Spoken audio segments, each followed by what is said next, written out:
Hey there, church. A blessed and chilly January 6th to you. I wish you warmth and good things at the start of this new year.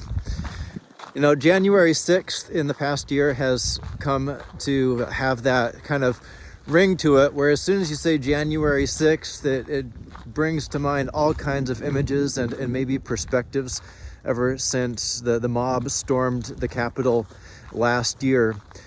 For the Christian church, January 6th has had a huge significance for centuries and centuries. January 6th being one of those immovable feasts, those days when we always celebrate, kind of like December 25th. January 6th is Epiphany. It's the end, kind of in a way, the climax of the celebration of Jesus' incarnation, God's word becoming flesh and living among us.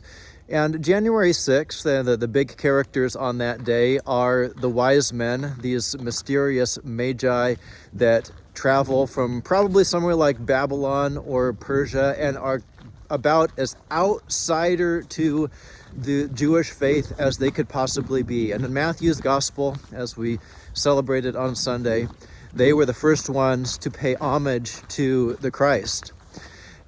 And the significance of Epiphany is that God looks at the world in a kind of unity, even with all the divisions, the different perspectives, you know, the harm that we do to one another that causes people to be divided. God looks at the world in a kind of unity. This vision is deep in the Old Testament, where we have texts like Isaiah 60 that say that the nations will be drawn to the light that God will shine out of Israel. Jesus, as the Messiah, was the perfection of that light. And so on Epiphany, we celebrate that Jesus is the light that is for everyone.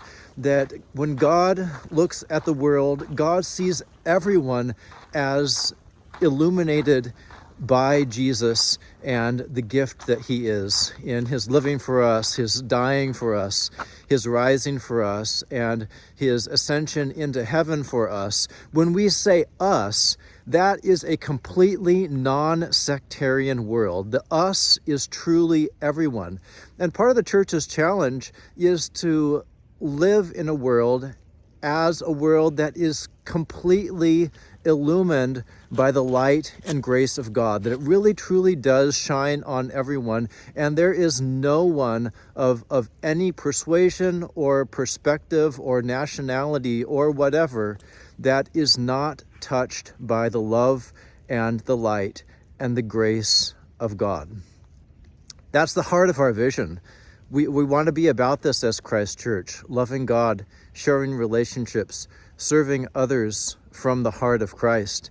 And so the grace of God still beckons us on to be the church in a challenging time, not just with a pandemic, but with a world that is so easily drawn toward division. How is it that we can be witnesses to the hope, and we believe the truth, that God's love is for all, without qualification, without discrimination?